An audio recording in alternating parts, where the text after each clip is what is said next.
नमस्कारम। आज हम स्टार्ट करने वाले surcharge which is also known as rich tax. अगर पर्सन का इनकम एक लेवल के ऊपर चले जाता है तो उसको सरचार्ज भरना होता है। सरचार्ज मैंने आपको बताया था कि surcharge is not an income tax, surcharge is a tax on tax my dear friends. और टैक्स ऑन टैक्स होने का मतलब ये है कि आप एक लेवल जब क्रॉस करोगे, थ्रेशोल्ड लिमिट जब क्रॉस करोगे तो ही आपको सरचार्ज भरना पड़ेगा।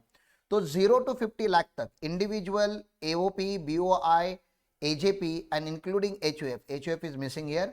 एचयूएफ, इन लोगों का सरचार्ज का लिमिट कुछ ऐसा है कि 50 लाख तक का नील होता है। 50 लाख टू 1 करोड़ जो होता है वो 10% होता है। 1 करोड़ टू 2 करोड़ का अगर आपका टोटल इनकम आएगा तो वो 15% होगा। 2 करोड़ टू 5 करोड़ अगर होगा तो वो 25% होगा। और अबव 5 करोड़ होगा तो 37% होगा। ये आपको याद रखने के लिए मैंने ऐसे लिखा है, लेकिन एक्चुअल टेबल ऐसा नहीं है। Actual table is little complicated. एक बार आपको ये अप्लाई करने आ गया तो फिर मैं आपको जो कॉम्प्लिकेटेड टेबल है वो भी आपको दिखा दूंगा, उसमें कोई बड़ी बात नहीं है। तो 50 लाख तक आपको सरचार्ज नहीं लगता। 50 लाख टू 1 करोड़ तक का 10% तक का लगता है। 1 करोड़ टू 2 करोड़ तक का 15% लगता है। 2 करोड़ टू 5 करोड़ तक का 25% लगेगा और अबव 5 करोड़ तक का 37% लगेगा। अब एक जमाने में हमारे इनकम टैक्स में जो सरचार्ज हुआ करते थे वो मैक्सिमम 15% हुआ करते थे। जब गवर्नमेंट ने ये जो दो सरचार्ज अप्लाई किए ना, 2 करोड़ और 5 करोड़ के बीच में का 25% और 37%, इसको हम लोग बर्न रेट बोलते हैं। इससे ना लोगों को ना ऐसे टैक्स ना बहुत ज्यादा चुभता है। और ये जो क्लास है ना, ये रिच, सुपर रिच क्लास है। आप इंडिया या कोई भी इंटरनेशनली भी आप बात करो तो this is super rich class. And they were not happy with the decisions of government of India कि इन्होंने 25% एंड 37% का सरचार्ज लाया, जबकि हमारा already income is getting tax at very high rate. तो this was not fair with them. तो हमने उनको क्या बोला, मार्केट के ऊपर, हमारे शेयर मार्केट के ऊपर इसका नेगेटिव इंपैक्ट ना आए करके गवर्नमेंट ने बोला कि यहाँ पे मैं आपको एक कॉन्सेप्ट बता देता हूं कि जो मार्केट से कमाया जाता है, शेयर मार्केट से जो जो इनकम कमाया जाता है, जो क्या होता है, डिविडेंड इनकम होता है। शेयर मार्केट से आप रेगुलर बेसिस पे कमाते हो। या तो 111A का शॉर्ट टर्म कैपिटल गेन आएगा जिसका रेट, टैक्स का रेट ही खुद का 15% होता है। या तो आप कमाओगे 112A long term capital gain जिसका टैक्स का रेट होता है 10% एक्सीडिंग 1 लाख, एक्सीडिंग 1 लाख। तो ये जो तीन इनकम होते हैं, इन तीनों इनकम के ऊपर गवर्नमेंट ने बोला हम प्रॉमिस करते हैं कि आपको 25% और 37% सरचार्ज लाइफ में आपको कभी देना नहीं पड़ेगा। भले आपका इनकम 5 करोड़ क्रॉस होने दो या 50 करोड़ क्रॉस होने दो या 100 करोड़ क्रॉस होने दो, आपके ऊपर मैक्सिमम सरचार्ज जो लगेगा वो हमेशा रहेगा 15% का। तो इन्होंने यहां तक ये बोला है, higher rate of surcharge of 25% and 37% is not applicable on dividend income, short term capital gain under 111A and long term capital gain under 112A, meaning thereby ये सारे के सारे शेयर मार्केट के इनकम है। हम लोग normal long term capital gain की बात नहीं करें जहां पे आपने लैंड या हाउस प्रॉपर्टी सेल किया है, या हम normal short term capital gain की भी यहाँ पे बात नहीं कर रहे। हम खाली STTP short term capital gain और लॉन्ग टर्म कैपिटल गेन की यहाँ पे बातें कर रहे हैं। चलो रेट्स पहले बता देता हूं, फिर प्रैक्टिकली जब नंबर्स करेंगे तो ही आपको ये समझ में आएगा कि एग्जैक्टली होता कैसे है। अगर आपका फर्म है, लोकल अथॉरिटी है या लिमिटेड लाइबिलिटी पार्टनरशिप फर्म है, तो आपके लिए सरचार्ज का रेट बहुत ही सिंपल, जो ओरिजिनल सरचार्ज के रेट हुआ करते थे जब सरचार्ज इंट्रोड्यूस किया गया था तब अप टू 1 करोड़ नील होता था। और 1 करोड़ के ऊपर अगर आपका टोटल इनकम जाता है तो आपको 12% एक्स्ट्रा टैक्स देना पड़ता था। This 12% is again not on income, it is on tax. जो आपका टैक्स अमाउंट आया होगा उसका 12% हमें निकालना है। कंपनीज की अगर हम बात करेंगे तो कंपनी के पहले तो आपको रेट्स याद आने चाहिए। कंपनी के रेट्स क्या थे? डोमेस्टिक कंपनी का रेट क्या था? नॉर्मली 25% था। और अगर नॉर्मली नहीं, नॉर्मली 25% कैसे, नालायक लोग, नॉर्मली 30%। और आपका अगर टर्नओवर 400 करोड़ से कम हो लास्ट 2 ईयर्स के पहले, ठीक है ना, 2021 में, तो फिर आप लोगों का 25% हो जाता था, ठीक है ना। और फॉरेन कंपनी की अगर बात करेंगे तो 40%। तो आप देख सकते हो जो बेस टैक्स रेट्स है वो डोमेस्टिक कंपनी के कम है और फॉरेन कंपनी के ज्यादा है, ठीक है ना। तो सरचार्ज में हमने क्या किया, हमने बोला 1 करोड़ अप टू 1 करोड़, ठीक है ना, अप टू 1 करोड़ सरचार्ज लगता ही नहीं है कंपनीज को। 1 करोड़ टू 10 करोड़ के बीच में अगर डोमेस्टिक कंपनी पैसे कमाती है, टोटल इनकम होता है, तो उसका 7% सरचार्ज होता है। और अगर 10 करोड़ के ऊपर जाती है तो ही उसके ऊपर हम कितना लगाते हैं, 12% का सरचार्ज लगाते। एक जमाने में ये वाला सरचार्ज डोमेस्टिक कंपनी को भी लगता था। 1 करोड़ तक का नील, 1 करोड़ के बाद कितना हो जाता था, 12%। लेकिन मैंने आपको बोला था कि जब मोदी गवर्नमेंट ने प्रॉमिस किया था कॉर्पोरेट्स को कि हम आपका कॉर्पोरेट टैक्स क्या कर देंगे, कम कर देंगे, ठीक है ना। तो कॉर्पोरेट टैक्स कम करने के लिए उन्होंने सरचार्ज के नंबर्स कम कर दिए। उन्होंने बोला up to 1 crore nil, 1 crore to 7 crore, 1 crore to 10 crore अगर आपका होगा तो ओनली 7%, अबाउट 10 करोड़ होगा तो ही आपको कितना भरना है, 12%। अब ये तो हो गया डोमेस्टिक कंपनी का। फॉरेन कंपनी का टैक्स का रेट तो ज्यादा होता है और आप उनके ऊपर सरचार्ज का रेट और ज्यादा रखोगे तो अगेन फिर तो इंडिया में कोई बिजनेस करने आने वाला है नहीं। तो हमने बोला ठीक है, आपका बेस अमाउंट ही इतना ज्यादा है तो आपका जो सरचार्ज का रेट होगा उसको हम कम रखते हैं। तो अप टू 1 करोड़ हमने कितना रखा हुआ है, नील। 1 करोड़ टू 10 करोड़ कितना रखा हुआ है, 2%। और अबाउट 10 करोड़ कितना रखा हुआ है, 5%। आप समझते हो ना। तो 2%, 5%, 7%, 12% are the 4 possible surcharge. Sir ये स्लैब के जैसे लगता है क्या, जी नहीं, ये कैटेगरी के जैसे लगता है। कैटेगरी मतलब इसमें का कोई तो एक ही लगेगा।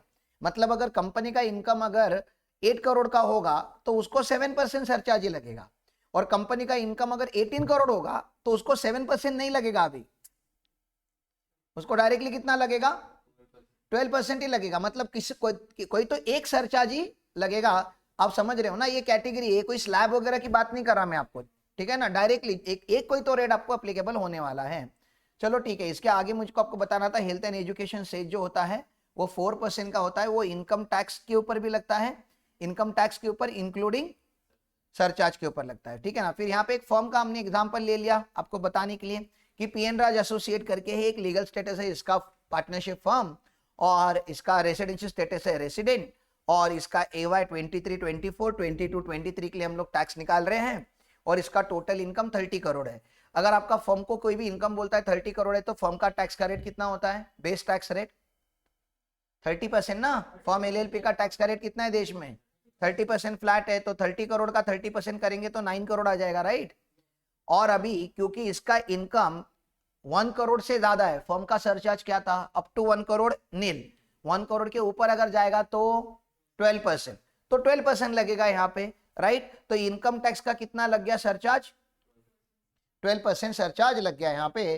तो ये आ गया आपका 1 करोड़ 8 लाख रुपीज। और फिर अभी आपको आगे क्या करना है, देखो यहाँ पे आगे क्या करना है, इन दोनों को इंक्लूड किया तो इनकम टैक्स इंक्लूडिंग सरचार्ज आपका इनकम आ गया 10 करोड़ 8 लाख। आप समझ रहे हो, उसके ऊपर कितना लगाना है, 4% सेस।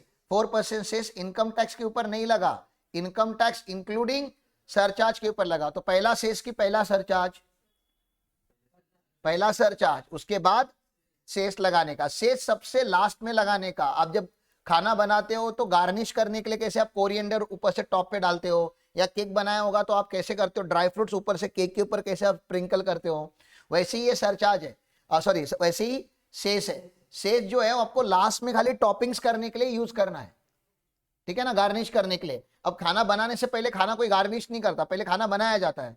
तो इनकम टैक्स और सरचार्ज 2 लेयर्स होती है। जैसे पकड़ लो केक बनाने के टाइम पे जो जो ब्रेड होता है, ठीक है ना, वो हो गया इनकम टैक्स, उसके ऊपर जो क्रीम लगता है वो हो गया सरचार्ज। अब गार्निश करने के लिए उसके ऊपर बाद में करेंगे ना, गार्निश सबसे लास्ट में करेंगे, तो ये सबसे लास्ट में लगता है, हमेशा याद रखो। तो आप देख सकते हो कि इंडियन पार्टनरशिप फर्म्स का या LLP का गम क्या है इंडिया में।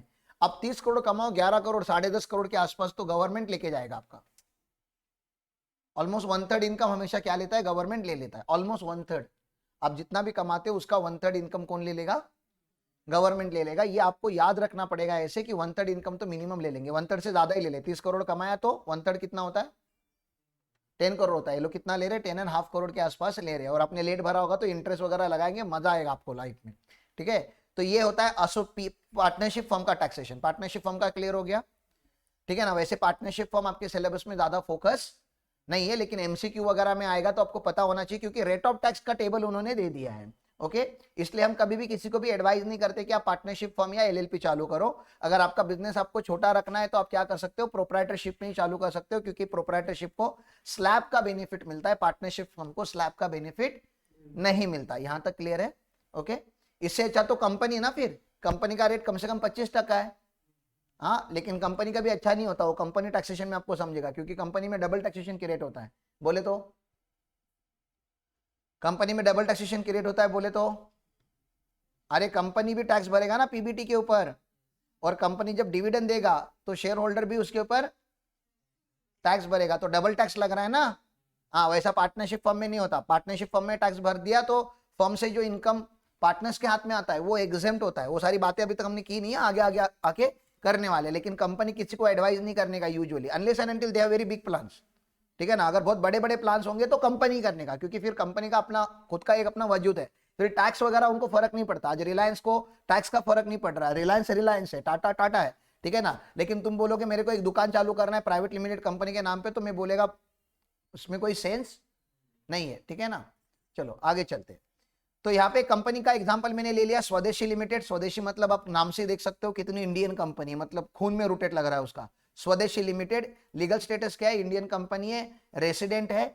AY 23-24 PY 22-23 का इसका टैक्स निकालेंगे। टोटल इनकम इसका है 8.5 करोड़। टोटल इनकम कितना आ गया। हाँ, अब इसका कंपनी का जब आपको टैक्स निकालना होगा तो आपको सबसे पहले क्या सोचना होता है कि क्या रेट पे इसका टैक्स लगेगा, यस और नो। क्या रेट पे लगेगा, 30 का भी आपके पास चॉइस है और 25 का भी चॉइस है। कुछ भी नहीं बोला होता तो आप कितना लेते, 30 लेते। लेकिन उन्होंने टर्नओवर का डेटा दे दिया है। 2021 में टर्नओवर 290 करोड़ है, 21-22 का टर्नओवर 460 करोड़ है और करंट प्रीवियस ईयर का टर्नओवर 560 करोड़ है। हम कौन से ईयर का टर्नओवर देखते हैं सर, करंट ईयर का तो बिल्कुल भी नहीं देखते, उसके लास्ट ईयर का भी नहीं देखते, 2 साल पहले का टर्नओवर देखा जाता है जो फिर फ्रीज हो चुका है इस डेट पे। तो 290 crore, and because 290 crore is less than 400 crore, तो उसका टैक्स का रेट क्या सिलेक्ट हो जाएगा, 25% सिलेक्ट हो जाएगा। तो टोटल इनकम के ऊपर इनकम टैक्स लगेगा एट द रेट ऑफ 25%। जरा निकाल के देखो, मुझको नंबर्स के ऊपर भरोसा नहीं है। 25%, 8.5 करोड़ का 25% निकालो जरा।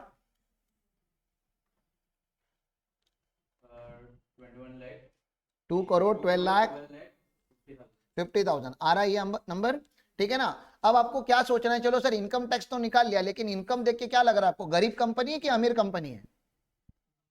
8.5 करोड़ कमा रही है यार, वो भी प्रॉफिट, टर्नओवर की बात वगैरह छोड़ दो, प्रॉफिट उसका 8.5 करोड़ है, अमीर कंपनी है, तो खाली टैक्स भरेगी कि सरचार्ज भी भरेगी, सरचार्ज भी भरेगी। अब कंपनी का सरचार्ज कैसे रहता था, डोमेस्टिक कंपनी का अप टू 1 CR तो नील होता था, वो नॉर्मल कंपनी होती थी। 1 CR टू 10 CR कितना परसेंट बोला था मैंने, 7%, और 10 CR प्लस होता तो 12%। तो इसको कौन सा वाला सरचार्ज लगाएंगे हम लोग, 7%। तो ये टैक्स के ऊपर आएगा ना 7%, तो उसका 2 करोड़ 12,50,000 का 7% निकाल के बता दो।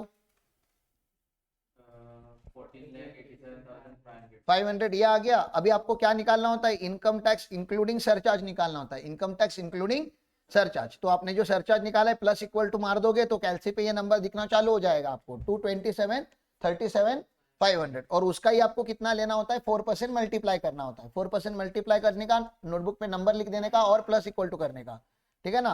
तो ये लाइबिलिटी आ गया, ये क्लियर है, ओके। फिर हमने बात करनी है और एक कंपनी की, विदेशी INC करके। अब विदेशी INC नाम से ही क्या पता चलता है ये कौन है, फॉरेन कंपनी है। फॉरेन कंपनी है तो इसका रेसिडेंशियल स्टेटस क्या होगा, नॉन रेसिडेंट, ठीक है ना। फिर भी इंडिया में अगर उन्होंने कमाया होगा, आप भले नॉन रेसिडेंट हो लेकिन आपने इनकम कहाँ पे कमाया हुआ है, इंडिया की जमीन पे कमाया, तो इंडिया टैक्स लेगा कि नहीं लेगा, लेगा ना। बहुत सारी फॉरेन की कंपनी इंडिया में बिजनेस करती है और हमको उनसे टैक्स लेना पड़ेगा, तो हमने टैक्स लेना है। सर ये फॉरेन की कंपनी जब इंडिया में आती है ना, तो ये 1 करोड़ 2 करोड़ कमाने के लिए अपना देश छोड़ के इंडिया में नहीं आते। आपको लग रहा है क्या फॉरेन की कंपनी इंडिया में आके 8-10 करोड़ का बिजनेस करने के लिए इंडिया में आई है, वो नहीं। तो ये लोग जब भी आते हैं ना तो ऐसा बिजनेस करते हैं, 1200 करोड़ वगैरह का प्रॉफिट कमा के जाते हैं। तो 1200 करोड़ का प्रॉफिट है, कितने 100 करोड़ का प्रॉफिट है।